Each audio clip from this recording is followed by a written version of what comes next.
नमस्कार, माउन्टेन समाचारमा स्वागत छ। म रसिला कार्की। नमस्कार, म सचिता। सुरुमा अहिलेसम्मका मुख्य समाचार। आगामी मङ्सिर 4 गते प्रतिनिधि सभा र प्रदेश सभा सदस्यको निर्वाचन एकै चरणमा गर्ने सरकारको निर्णय। निर्वाचन आयोगले पायो 107 दिनको तयारी अवधि। प्रदेश र प्रतिनिधि सभा सदस्यहरूको कार्यकाल मङ्सिर 21 मा सकिने निर्वाचन आयोगद्वारा प्रश्न। आगामी आइतबारदेखि दल दर्ता सुरु गरिने। शुक्रबार सत्तारूढ गठबन्धनको बैठक बस्दै निर्वाचनको मिति घोषणा भइसकेको अवस्थामा सिट बाँडफाँडको मोडालिटी बनाउने विषयमा छलफल हुने। अबको 5 वर्षपछि सक्रिय राजनीतिबाट बिदा लिने नेकपा यसका अध्यक्ष नेपालको संकेत। परिस्थितिले अझै केही वर्ष सक्रिय राजनीति गर्नुपर्ने बनाएको जिकिर। सप्तकोशी नदीको बाढी प्रभावितको लागि एक द्वार प्रणालीबाट राहत सङ्कलन र वितरण गरिने। सुनसरी, उदयपुर र सप्तरीका करिब 20,000 मानिस प्रभावित भएको निष्कर्ष। ताइवान नजिक सैनिक अभ्यास थालेको चीनले 2वटा क्षेप्यास्त्र प्रक्षेपण गर्यो। चीनिया गतिविधि नजिकबाट नियालिरहेको र युद्ध नचाहेको ताइवानको प्रश्नोक्ति। र खेलकुदबाट राष्ट्रलाई पदक दिलाएका विभिन्न विधाका 7 खेलाडीलाई सर्वकालीन सम्मान। सम्मानित खेलाडीलाई जनही 25,000 रुपियाँ नगद र सम्मान पत्र।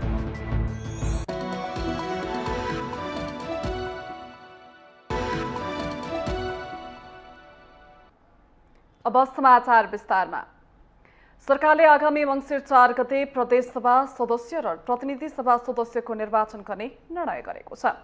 बिहिबार बसेको मन्त्री परिषद बैठकले आगामी मङ्सिर 4 गते एकै चरणमा प्रदेश र संघीय निर्वाचन गर्ने मिति तय गरेको हो। बैठकपछि सञ्चारकर्मीहरूसँग कुरा गर्दै सरकारका प्रवक्ता एवं सञ्चार तथा सूचना प्रविधि मन्त्री ज्ञानेन्द्र बहादुर कार्कीले सरकारले आगामी मङ्सिर 4 गते प्रदेश र संघीय निर्वाचन गर्ने निर्णय गरेको जानकारी दिनुभयो।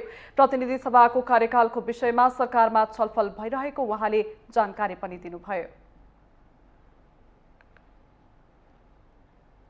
4 गते आइतबार एकै चरणमा सम्पन्न गर्ने आज बसेको मन्त्री परिषदको बैठकले निर्णय गरेको कुरा म यहाँहरू मार्फत सम्पूर्ण देशवासीमा जानकारी गराउन चाहन्छु।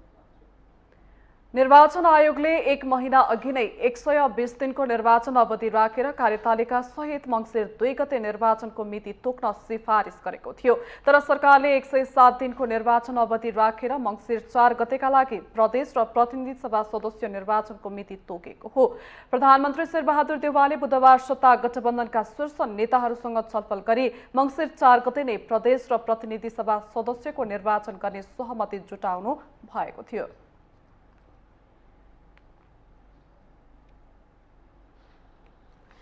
निर्वाचन आयोगले प्रतिनिधि सभा र प्रदेश सभा सदस्यहरूको पदावधि मङ्सिर 21 गते सकिने प्रश्न पारेको छ। बिहिबार आयोगमा आयोजित पत्रकार सम्मेलनमा प्रमुख निर्वाचन आयुक्त दिनेश कुमार थपलियाले आयोगले सरकारलाई दिएको लिखित परामर्शमा प्रतिनिधि सभा र प्रदेश सभा सदस्यको पदावधि 21 मङ्सिरमा सकिने उल्लेख गरेको जानकारी दिनुभएको हो। आयोगले आफ्नो सिफारिस पेश गर्दा संविधानमा भएको व्यवस्था र निर्वाचन कानूनमा निर्वाचित मितिबाट पदावधि प्रारम्भ हुन्छ भन्ने व्यवस्था भएकाले त्यसैलाई टेकेर आउँदो मङ्सिरको 21 गते पदावधि सकिन्छ भनेर लिखित जानकारी दिएको उहाँको भनाइ छ।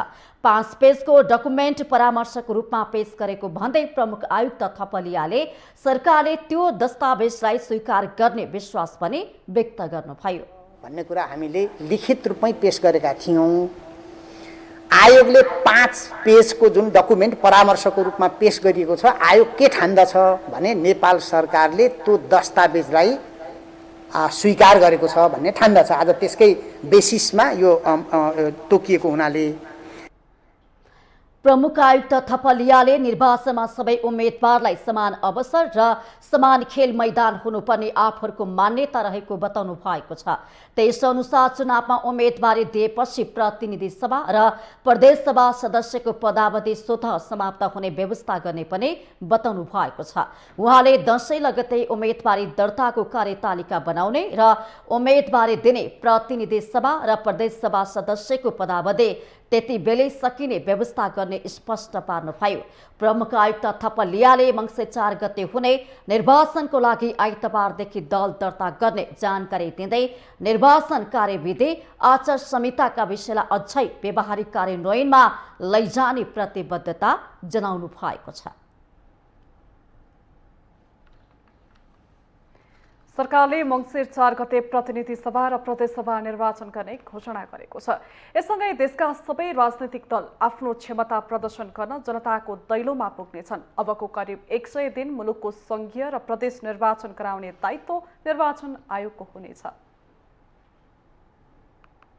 सत्ता गठबन्धनमा रहेका सबै दलबीचको सहमतिमा बिहीबार बसेको मन्त्री परिषद बैठकले मङ्सिर 4 गते चुनाव गर्ने घोषणा गरेको हो। चुनाव जस्तो महाराजनीतिक परिचालन र देशको भावी नेतृत्व चुन्ने विषयमा उसले संसदको प्रमुख प्रतिपक्षी दलसँग छलफल गर्ने र विश्वासमा लिने आवश्यकता भने देखेन, जुन संसदीय राजनीतिमा सामान्य शिष्टाचार मानिने गर्दछ। यद्यपि प्रमुख विपक्षी नेकपा एमाले चुनाव घोषणाको सरकारी निर्णय बाहिरिए लगत्तै स्वागत गरिसकेको छ। यसअघि दुई पटक प्रतिनिधि सभा विघटन नै गरेर चुनावमा जान खुट्टा उचालेकाले पनि आफूसँग सामान्य छलफल नगरे पनि चुनाव घोषणालाई स्वागत गर्नु एमालेको बाध्यता हुन सक्छ। 4 मङ्सिरमा निर्वाचन गराउने सरकारको घोषणालाई एमाले अध्यक्ष केपी ओलीले स्वाभाविक र अपेक्षित भनेर टिप्पणी गरेसँगै अब सम्पूर्ण रूपमा मुलुक निर्वाचनमा होमिनेमा दुई मत छैन। हो, एमाले अध्यक्ष ओलीले भने झैं चुनाव निष्पक्ष, धाँधली रहित, शान्तिपूर्ण बनाउँदै व्यापक जनसहभागितामा सम्पन्न गराउन मूल भूमिका रहेको निर्वाचन आयोगलाई हर तरहले सघाउनु सरकारको दायित्व बन्नेछ। विश्वस्तरमा छाएको चरम आर्थिक सङ्कट बीच चुनाव गराउनु पर्ने दायित्वमा रहेको सरकारलाई चुनावका लागि चाहिने 10औं अर्ब रुपैयाँको जोहो गर्नुपर्ने त छँदैछ। नयाँ जनादेशपछि सत्ता हाँक्न खोज्ने दलहरूलाई अत्यन्तै खर्चिलो बन्दै गएको चुनाव छिचोल्न उत्तिकै आर्थिक प्रबन्ध गर्नुपर्ने बाध्यता पनि छ। यसै सङ्कटको ताकमा रहेका कालाधनका पोकाधारीहरू टिकट किन्न नेताको दैलो धाउने र धन देखेपछि महादेवको 3 नेत्र बनेका नेताहरूका कारण इमान र सक्षम व्यक्तिहरू चुनावको मैदानमा पुग्ने नपाउने जोखिम पनि उत्तिकै छ।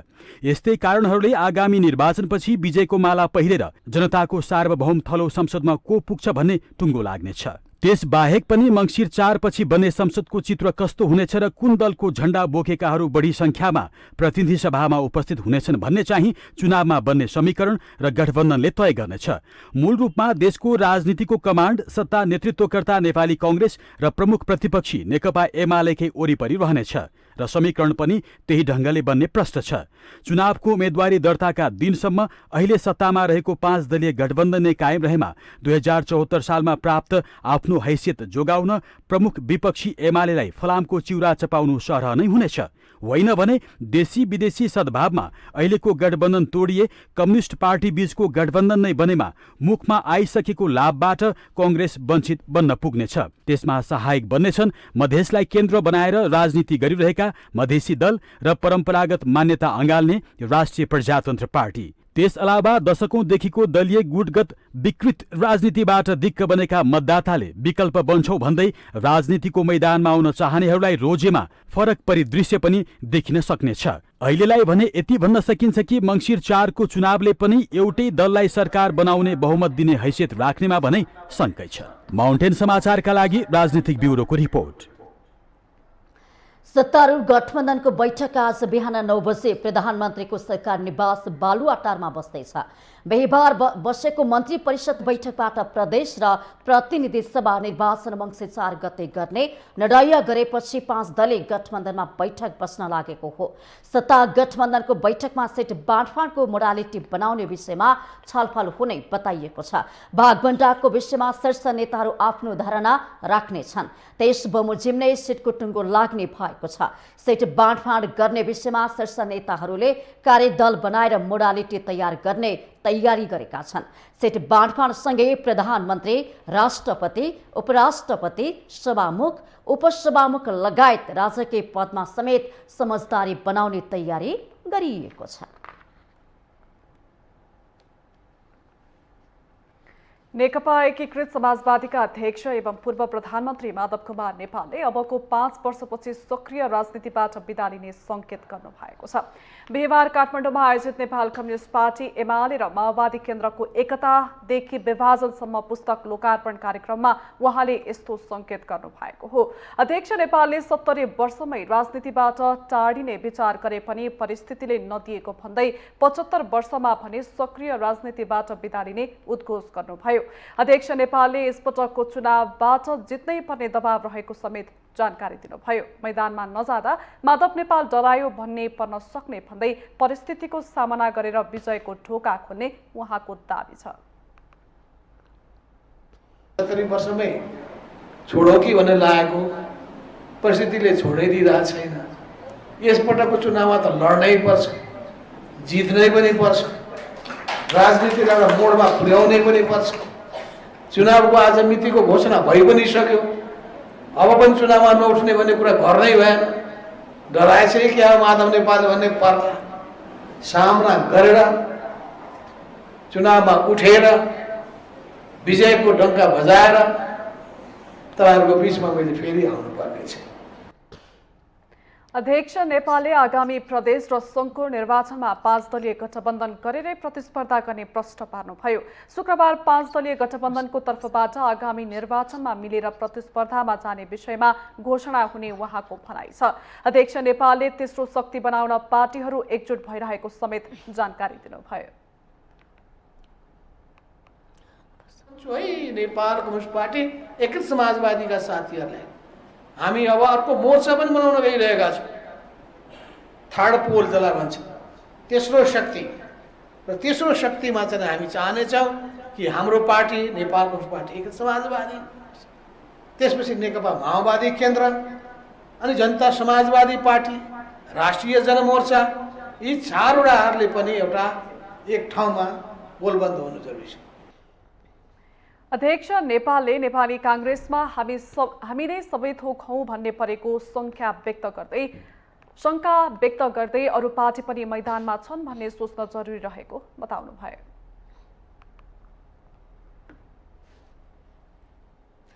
उपसभामुख पुष्पा भूषाल गौतमले निलम्बित प्रधान न्यायाधीश सुनिन्द्र शमशेर जबरा विरुद्धको महाअभियोग संसदको यही अधिवेशनमा अघि बढ्ने दावी गर्नु भएको छ। उपसभामुख भूषालले महाअभियोगको विषय यही संसदबाट विषय छलफल गरे अघि बढाउन आवश्यक रहेकोमा जोड दिनुभयो। उहाँले प्रतिनिधि सभाको आगामी बैठकमा महाअभियोगको कार्यसूची राख्ने र संसदमा छलफल गरी प्राप्त सुझाव महाअभियोग समितिमा पठाउने बताउनु भएको छ। उपसभामुख भूषालले संसदबाट प्राप्त सुझावको आधारमा निलम्बित प्रधान न्यायाधीश जबरा विरुद्धको महाअभियोग अघि बढाउन आवश्यक रहेको बताउनु भएको हो। उहाँले जबरा विरुद्धको महाअभियोग समितिबाट जति चाँडो संसदमा प्रतिवेदन आउँछ त्यति छिटो यस विषयमा टुङ्गो लाग्ने बताउनु भएको छ। संसदभित्रै यो विषयलाई छलफलको विषय बनाउनुपर्छ र छलफलबाट उठेका सुझावहरू, किनभने संसदभित्रबाट पनि यो विषयलाई सुझावको रूपमा समितिले सुझाव लिनुपर्ने व्यवस्था छ र मलाई चाहिँ छिटो नै अब संसदमा यो विषयलाई एउटा छलफलको विषय बनाएर विषयगत समितिमा यसको सुझावहरू पठाउनको लागि एउटा भनौँ कार्यसूचीमा यसलाई लिएर आएर यसलाई अगाडि बढाउनुपर्छ। अनि मात्र उपसभामुख गौतमले आगामी निर्वाचनको लागि मनोनयन दर्ता गर्ने दिनसम्म संसदको आयु रहने पनि प्रश्न पार्नुभयो। उहाँले संविधानले सभामुख र उपसभामुखको मात्रै म्यादको कुरा गरेकोले सोही अनुसार नै संसदको आयु रहने बताउनु भएको छ। माउन्टेन समाचारमा पालो भएको छ विश्रामको।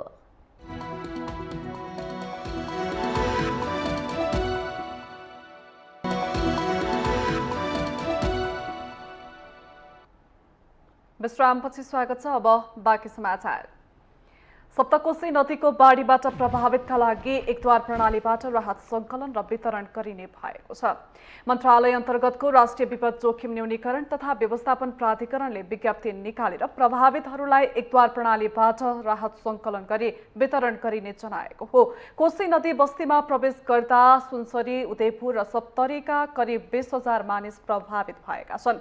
राहत सङ्कलन सुरु भइसकेको प्राधिकरणले जनाएको छ। राहतका लागि भन्दै नेपाल रेड क्रस सोसाइटीले 100 थान त्रिपाल र 1 थान हेलमेट उपलब्ध गराएको छ।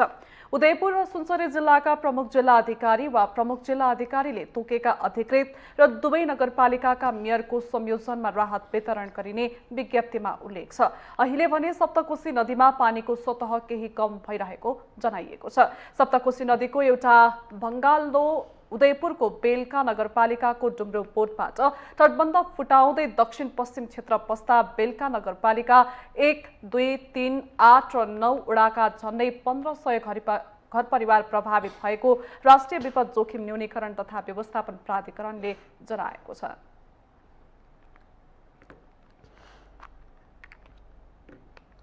बाढी पूर्वानुमान महाशाखाले शुक्रबार कोशी र नारायणी आसपासको तटीय क्षेत्रमा सतर्कता अपनाउन आग्रह गरेको छ। कोशी र नारायणी नदीको जलस्तर केही घट्ने क्रममा रहे तापनि सतर्कता तह आसपास नै रहने पूर्वानुमान रहेकाले तटीय क्षेत्रमा उच्च सतर्कता अपनाउन आग्रह गरिएको महासंघले जनाएको छ। महाशाखाका अनुसार केही ससाना नदीहरूमा बहाव बढ्ने र केहीमा आकस्मिक बहाव समेत हुन सक्ने पूर्वानुमान छ। यसगरी हाल देशभर सक्रिय मनसुन शनिबारसम्म रहन सक्ने जल तथा मौसम पूर्वानुमान महाशाखाले जनाएको छ।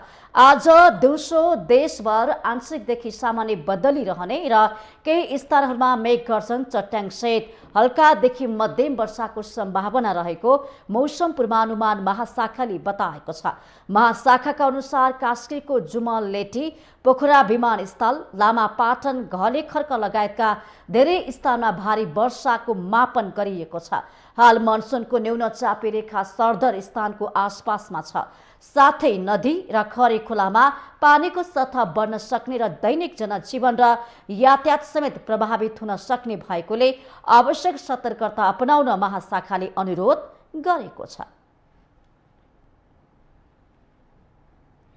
भनिन्छ विपत्ति बाजा बजाएर आउँदैन, तर पनि विपदबाट हुने क्षतिको न्यूनीकरणका लागि पूर्व तयारी भने गर्न सकिन्छ। सरकारले हरेक वर्ष बजेटमा विपदका घटना कम गर्न अर्बौं रुपैयाँ विनियोजन गर्छ। फेरि पनि मानवीय र भौतिक क्षति बढ्दो रहेको छ।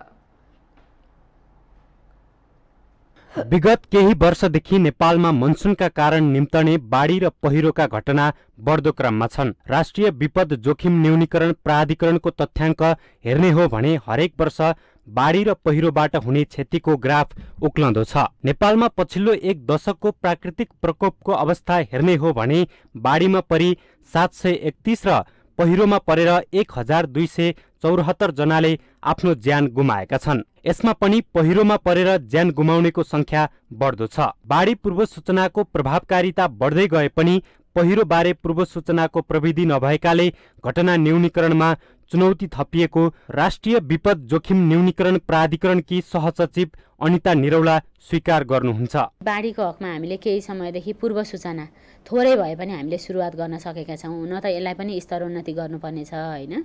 बाढीको पूर्व सूचना प्रणाली जुन छ अहिलेको, त्यसले गर्दाखेरि मान्छेहरू सुरक्षित स्थानमा सर्ने अनि त्यसबाट केही भए पनि बचाउन सक्ने, धनजनको क्षतिलाई बचाउन सक्ने अवस्था भएको छ अहिले। पहिरोको हकमा चाहिँ भर्खरै सुरुवात गर्दैछौँ, धेरै काम हुन सकेको छैन। भर्खरै पाइलटिङ गर्दैछौँ प्रभावमा आधारित बाढीको पूर्व सूचना प्रणाली भनेर। वर्षेनी बाढी र पहिरोका घटना बढ्नुको मुख्य कारण विकासका नाममा गरिएको विनाश र जलवायु परिवर्तनलाई मान्न सकिन्छ। नेपालमा 3000 मिटर भन्दा उच्च भेगको मौसम मापन गर्ने प्रविधि नभएकाले पनि पूर्व सूचना प्रभावकारी देखिँदैन। झन्डै 9000 मिटर अल्गो यो मुलुकमा 3000 मिटर भन्दा माथि त मौसमी डाटाहरू मापन गर्ने स्टेसनहरू भनौँ न नगन्य प्राय छन्। जति पनि छन् 3000 मिटर भन्दा तलै छन्।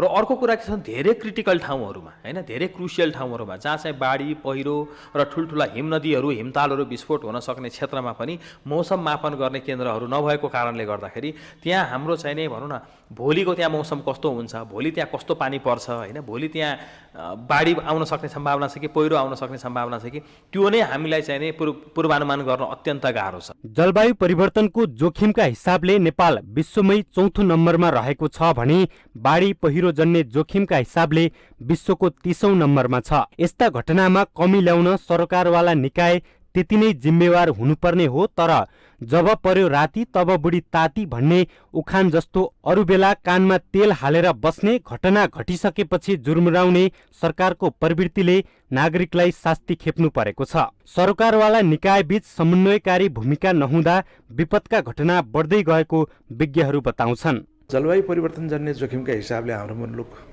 विश्वमै 4थो नम्बर जोखिमयुक्त मुलुक हो। बाढी पहिरो जन्य जोखिमका हिसाबले हाम्रो मुलुक विश्वमै 30औं नम्बरको जोखिमयुक्त मुलुक हो। त्यस कारणले गर्दाखेरि यस्तो मुलुकमा बसिसके पछाडि यसको अनुकूलनताका लागि, एडप्टेसनको लागि के गर्ने भन्ने खालको कुरा चाहिँ यहाँका सरकारवालाहरू त्यत्तिकै जिम्मेवार हुनुपर्ने कुरा हो। त दुर्भाग्यवश हामीले जिम्मेवार हुनुपर्ने निकायहरू बीचमा समन्वय नभएर जिम्मेवार बन्न नसकेको कुराहरू चाहिँ हामीले देखिरहेका छौँ। यस वर्ष मौसम पूर्वानुमान महाशाखाले मनसुन सुरु हुनु अगावै औसतभन्दा बढी वर्षा हुने जनाएको थियो, तर महाशाखाको पूर्व चेतावनीलाई भने सरकारले बेवास्ता गरेको देखिन्छ। माउन्टेन टेलिभिजन एचडीका लागि क्यामेरामा निखिल कपालीका साथमा शीतल रिजालको रिपोर्ट। निकै लामो रस्ता कसी र गलफत्तीका बीच सरकारले आगामी मङ्सिर 4 गते प्रतिनिधि सभा र प्रदेश सभाको निर्वाचन गर्ने घोषणा गरेको छ। 5 वर्ष अघि चुनिएको संसदमा थुप्रै उथलपुथल देखेका नेपाली मतदाताले आउँदो संसदमा कस्ता प्रतिनिधि पठाउने भन्ने जिम्मेवारी यो सँगै पाएका छन्। निर्वाचन अघि नै गठबन्धन बनाएर मैदानमा गएका नेकपा एमाले र माओवादी केन्द्रले चुनावपछि करिब 2/3 सरकार मात्र बनाएनन्, एकता नै गरेर नेकपा पार्टी बनाए। दुर्भाग्य लोभानी पापानीको जगमा खडा भएको उक्त सरकार मात्र होइन, नेकपा पार्टी नै विघटन भयो र अर्को चुनाव गराउने जिम्मेवारी अत्यन्तै कमजोर प्रतिपक्ष बन्न पुगेको नेपाली कांग्रेसका नेताको काँधमा पुगेको छ। हेरौं उथल पुथलले भरेको संसदको 5 वर्षे कार्यकालको यो दृश्य। 2074 सालको मङ्सिर 10 र 21 मा 2 चरणमा गराइएको निर्वाचनमा गठबन्धन बनाएर चुनाव लडेका 2 कम्युनिस्ट पार्टी नेकपा एमाले र नेकपा माओवादी केन्द्रले संसदको झण्डै 2/3 सीट प्राप्त गरे। राजनीतिक अस्थिरता अन्त्य गरी मुलुकलाई विकास र समृद्धिको बाटोमा लैजाने आकर्षक नारामा लोभिएका मतदाताले त्यसको जिम्मेवारी एमालेका अध्यक्ष केपी शर्मा ओली र माओवादी केन्द्रका अध्यक्ष पुष्पकमल दाहाल प्रचण्डको काँधमा थमाएका थिए, जसको परिणाम 2 पार्टीको एकीकरण भयो र प्रधानमन्त्री ओलीको नेतृत्वमा झण्डै 2/3 बहुमतको सरकार बन्यो। विक्रमसम्म 2015 मा बीपी कोइरालापछि संसदको यति शक्तिका साथ सरकारको नेतृत्व गर्ने अवसर ओलीले प्राप्त गरे। केन्द्र र 7 मध्ये 6वटा प्रदेशमा नेकपाको एकल बहुमतमा सरकार निर्माण भयो।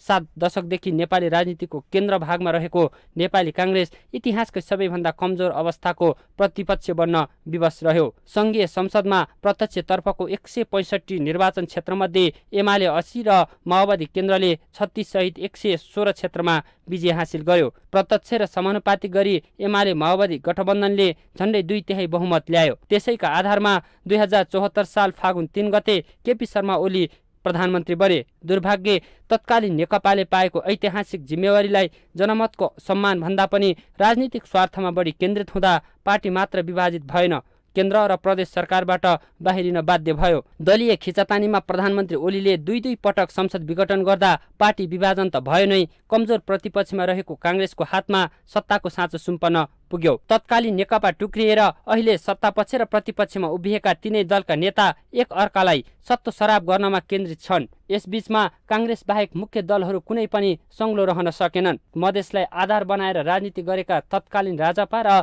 संघीय समाजवादी फोरमबीच एकीकृत भएर बनेको जनता समाजवादी पार्टी पनि विभाजनमा पुग्यो। महन्त ठाकुर नेतृत्वमा लोसपा र उपेन्द्र यादव नेतृत्वमा जसपा नामका 2 पार्टी अहिले अस्तित्वमा छन्। नेकपाका नेताहरूको द्वन्द्वको फाइदा भने नेपाली कांग्रेसले लिएको मात्र छैन, हाल उसैको नेतृत्वमा केन्द्रदेखि प्रदेश तहसम्म बहुमत छ। ओलीलाई जुन आरोप लगाएर नेकपा माओवादी केन्द्र, नेकपा एकीकृत समाजवादी, जनता समाजवादी पार्टी र राष्ट्रिय जनमोर्चा विस्थापन गर्दै 2078 असार 29 मा कांग्रेस सभापति शेरबहादुर देउवालाई प्रधानमन्त्री बनाएका थिए, त्यो सरकारको शैली र रवैयामा पनि फेरबदल आएको देखिँदैन। यद्यपि सरकारले चुनाव घोषणा गरेकाले अब सबैको ध्यान यतै केन्द्रित हुनेछ र एकले अर्कोलाई आफू अग्लो भएको पुष्टि गर्न होचो देखाउने भगीरथ प्रयत्न गर्ने नै छन्। प्रचण्ड बहुमतको ओली नेतृत्वको सरकार होस् वा वर्तमान गठबन्धन सरकार, संविधानलाई आफू अनुकूल चलाउन उत्तिकै उद्धत देखिए।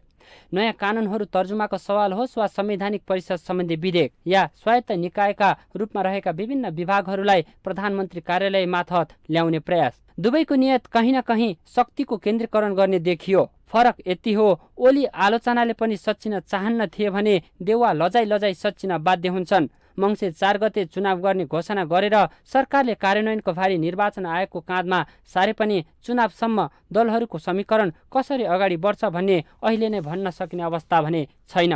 यद्यपि चुनावको मुखमा बन्ने समीकरण र गठबन्धनको मियो भने मुलुकका मुख्य दुई दल काङ्ग्रेस र एमालेमा नै हुने दुई मत छैन। माउन्टेन टेलिभिजन एचडीका लागि बटुक राजगिरीको रिपोर्ट। माउन्टेन समाचारमा पालो भएको छ विश्रामको।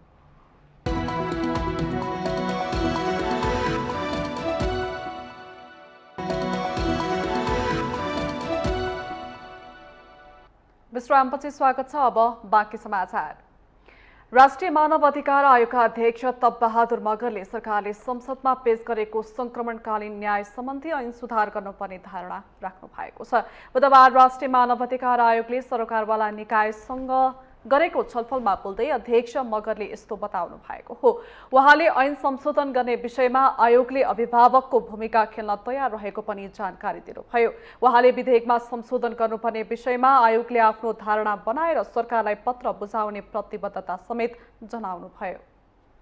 सुधार गरेर जाउँ, हामी पनि यसमा लाग्छौँ। किनभनेदेखि अब सरकारलाई दिने जुन कुरा थियो अब त सरकारको बाट त हाउसमा गइसकेको छ। अब एउटा कुरा के छ भनेदेखि हामीलाई चाहिँ यो मानव अधिकार जुन समिति छ, न्याय कानुन न्याय तथा मानव अधिकार समिति छ, त्यहाँ छलफलको हुने अवस्था छ।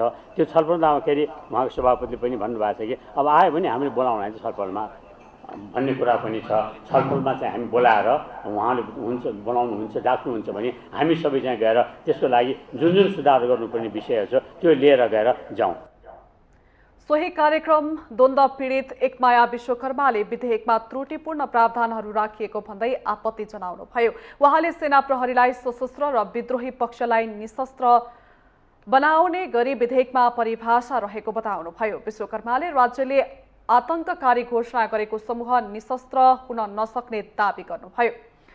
उहाँले मान्छे मारेको कुरा गम्भीर मानवाधिकार उल्लङ्घनको घटना हो कि होइन भन्दै प्रश्न समेत गर्नुभयो। सर्वोच्चले संवैधानिक यो ठिक छ कानुन सम्मत छ भनेर लागू गरेर संयुक्त सुरक्षा परिचालन गरेर राज्यले विद्रोही पक्षबाट भएका गतिविधिलाई नियन्त्रण गर्न खटाइएका मान्छेहरूलाई आज पीडक बनाएर सजाय दिनु यस्तो खालको पनि हुन्छ। त्यसो हो भने अब कसका छोराहरू मर्नका लागि छातीमा गोली खानका लागि चाहिँ सुरक्षा फौजमा आउँछ। त्यस्तै कार्यक्रममा बोल्दै द्वन्द्व पीडित साझा चौतारीका अध्यक्ष मैना कार्कीले गोविन्द प्रसाद शर्मा कोइराला कानुन मन्त्री बनेसँगै द्वन्द्व पीडितले न्याय पाउने गरेको आशा मरेको बताउनुभयो। उहाँले मन्त्री कोइरालाले सत्य निरूपण तथा मेलमिलाप संशोधन ऐनको मस्यौदा पीडितको पक्षमा ल्याउने आशा गरे पनि रातारात द्वन्द्व पीडितको विरुद्धको मस्यौदा संसदमा दर्ता गराएको बताउनुभयो। विजयलाई युद्ध गर्नुको माग गर्छौँ, तपाईँहरूको पुरुषा संशोधन गर्न सकिन भने त्यसै गरेर तपाईँहरूलाई राखेर म चाहिँ बाहिरिन्छु भन्नुभएको थियो। त्यो ठुलो पीडित समुदायको लागि धोका हो भन्छु म। उहाँले अहिले किन बाहिरिनु भएन, उहाँले रातारात किनकि त्यो मस्यौदा पनि हामीलाई नदेखाएर उहाँले चाहिँ लिएर संसदमा चाहिँ दर्ता गराउनु भयो। यो चाहिँ कानुन मन्त्रीज्यूबाट हामी पीडितहरूलाई ठुलो धोका भएको छ भन्ने म राष्ट्रिय मानवाधिकार आयोग समक्ष चाहिँ दायर गर्दछु। पीडितलाई न्याय दिनको लागि आयोगहरू गठन गरे पनि राजनैतिक नियुक्ति दिएर जागिर खाने काम मात्रै भएको बताउनुभयो। उहाँले सरकारले संसदमा पेश गरेको विधेयकमा राखिएका प्रावधानहरू संशोधन नभएसम्म न्याय नहुने बताउनुभयो। नवलपरासीको सुस्ता बर्दघाट सराबड प्रतापपुर गाउँपालिकाका मेटर 82 पीडितहरूले काठमाडौँ स्थित माइती घर मण्डलामा धरना दिएका छन्। नवलपरासीबाट आएका 79 जना पीडितहरूले आफूहरू मेटर 82 मार्फत पीडामा परेको भन्दै धरना दिएका हुन्।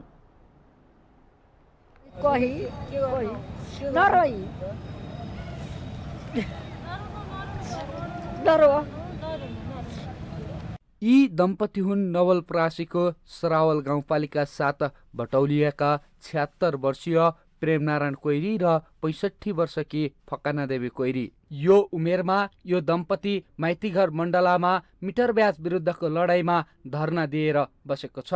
73 सालमा नवलपरासीकै वसन्त कोहरसँग 9 लाख र गोविन्द उरावसँग 2,50,000 रुपियाँ कोइरी परिवारले ऋण लिएको थियो। जग्गा बेचेर वसन्तलाई 16 लाख र गोविन्दलाई 6 लाख रुपियाँ बुझाइसकेको दाबी उनीहरूको छ। तर आफूले लिएको ऋण भन्दा दोब्बर पैसा बुझाइसक्दा पनि कोइरी परिवारलाई वसन्त र गोविन्दले घर जग्गा लिलाम गरिदिने धम्की दिन अझै छाडेका छैनन्। साउसँग लिएको ऋणको सावा र ब्याज भन्दा पनि बढी पैसा दिँदा समेत साउले धम्क्याउन नछाडेपछि बाध्य भएर धरना दिन आएको उनीहरूको भनाइ छ। एकजनाको सित 9,000 लिए थियो, 9 लाख। एकजना सित 2.5 लाख लियो। एकजनासँग 9 लाख, एकजनासँग 2.5 लाख। 2.5 लाख। अनि तपाईले पैसा फिर्ता गर्नुभयो? तो एकजनाको 16 लाख दियो। 9 लाख दियो थियो, 16 लाख दियो जमीन बेचेर। 2.5 लाख 2.5 लाखमा 6 लाख दियो। 2.5 लाख दियो थियो, 6 लाख दियो मैले। कहता जी हमें 40 लाख दो तो हम पूरा करो ने। अब हमारे साथ गुना तीन बड़ी बाबू हम का दे के जब खेती बाड़ी जब लीलाप को ले ले बा तो हम का दे के बियाह करो लइकन के कैसे हो बियाह?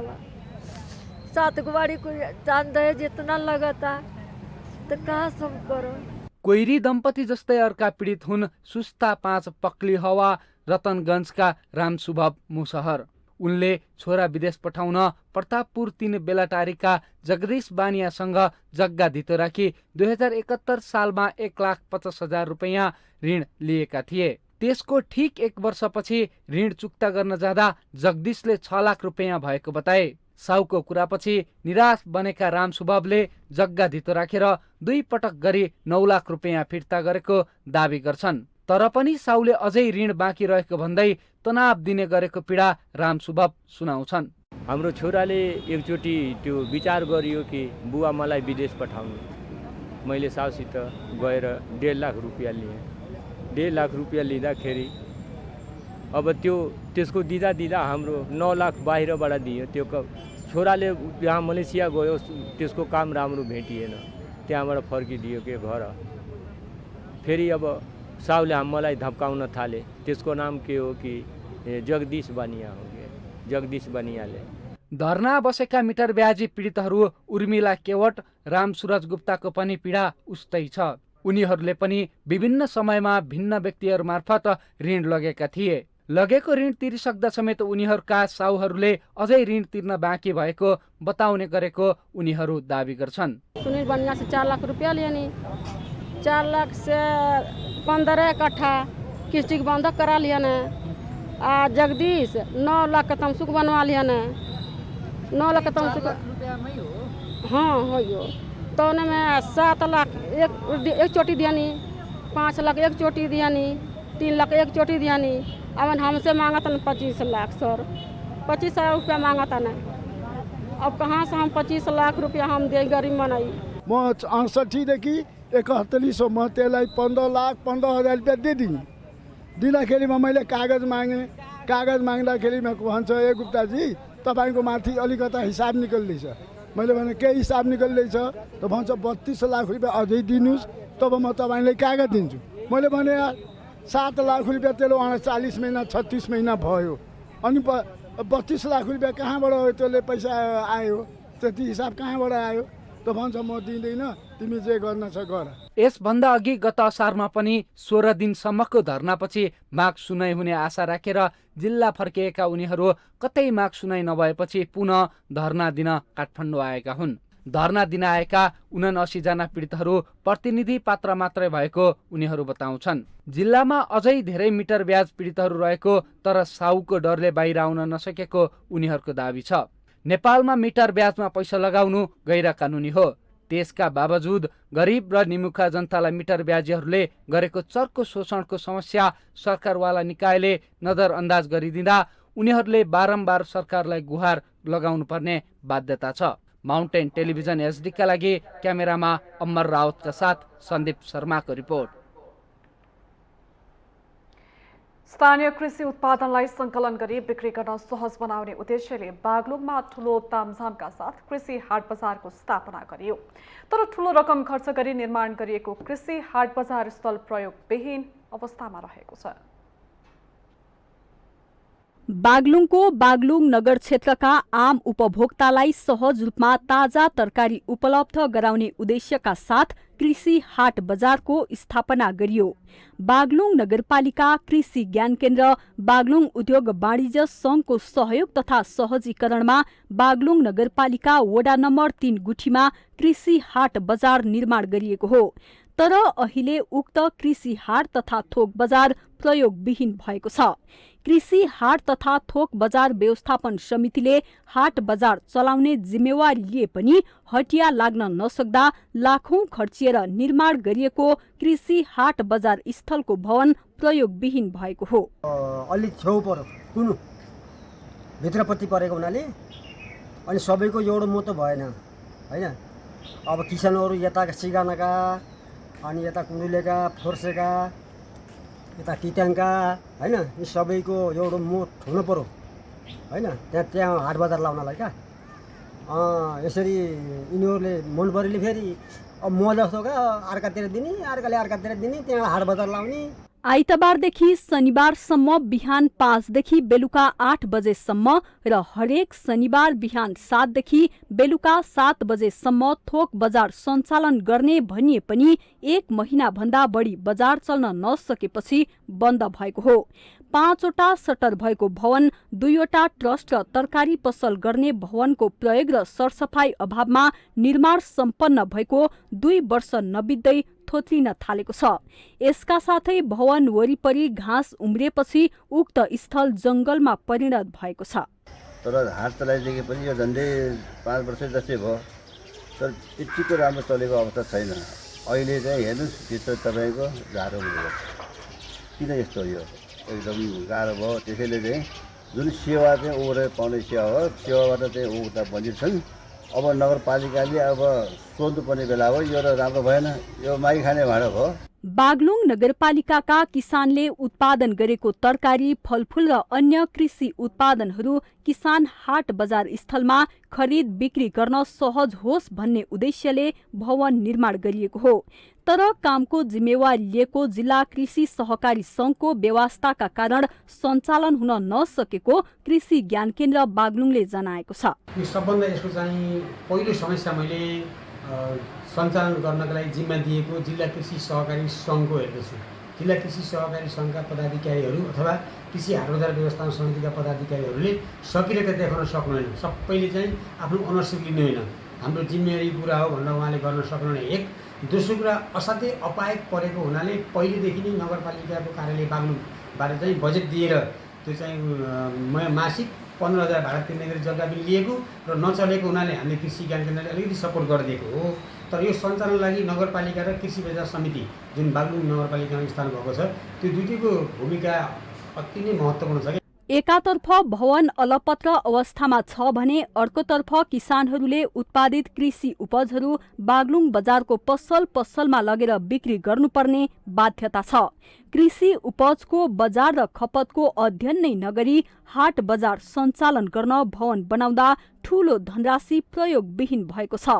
बागलुङ नगरपालिकाको 15 लाख रुपैयाँको लागतमा 3 वर्ष अघि नै निर्माण सम्पन्न भएका भवन र ट्रस्ट अहिलेसम्म सञ्चालनमा आउन नसक्दा प्रयोगविहीन बनेको भन्दै स्थानीयले सञ्चालनका लागि चासो समेत राख्ने गरेका छन्। अहिले पनि बागलुङ नगरपालिकाले मासिक 15,000 जग्गाको भाडा तिर्दै आएको छ। माउन्टेन टेलिभिजन एचडीका लागि बागलुङ सहकर्मी सुभाष आचार्यको रिपोर्ट। हामीसँग आर्थिक, अन्तर्राष्ट्रिय र खेल समाचार बाँकी नै छन्। माउन्टेन समाचारमा पालो भएको छ विश्रामको।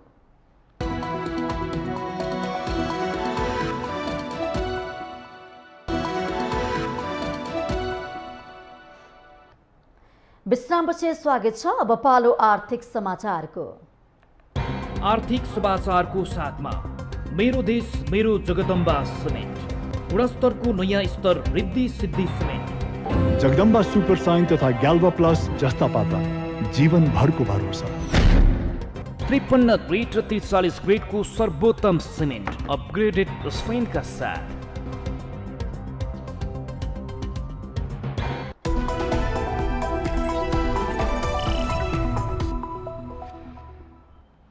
तीव्र उतार चढावका बीच बिहीबार शेयर बजार परे सूचक नेप्सेमा ठूलो गिरावट आएको छ।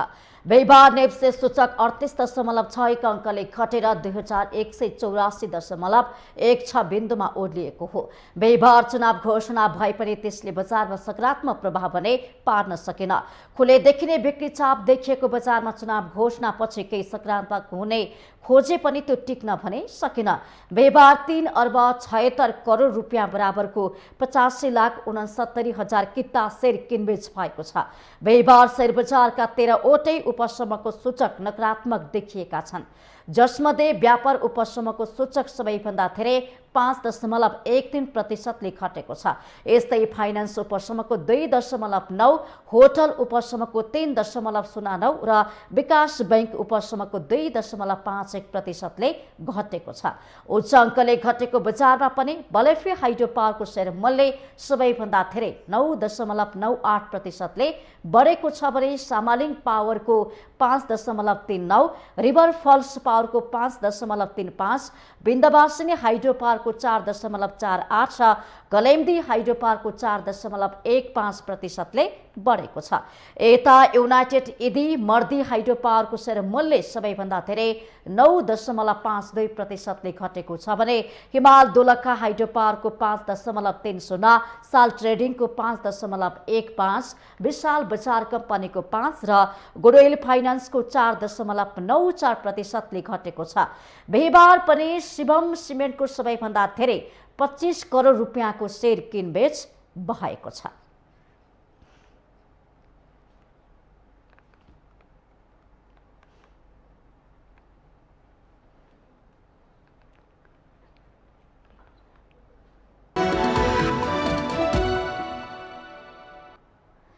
विश्रामपछि स्वागत छ। यो सँगै हामी माउन्टेन समाचारको अन्त्यमा आइपुगेका छौं।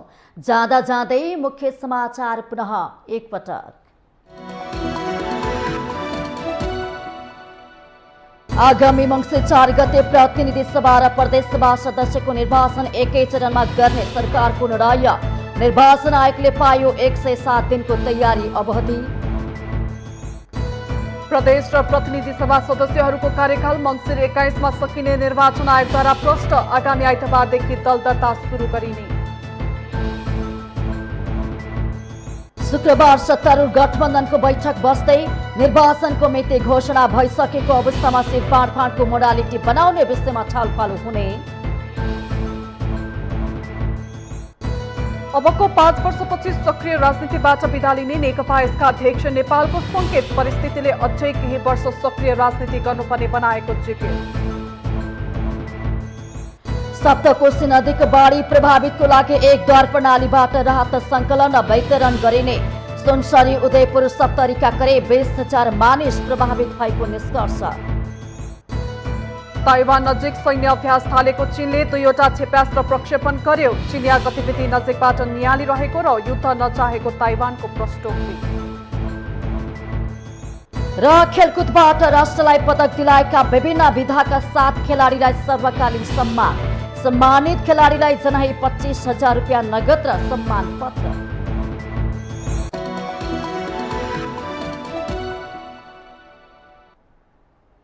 माउन्टेन समाचार अहिलेलाई सकियो। सत्य, तथ्य र निष्पक्ष समाचारका लागि माउन्टेन टेलिभिजन HD हेर्दै रहनुहोला। नमस्कार।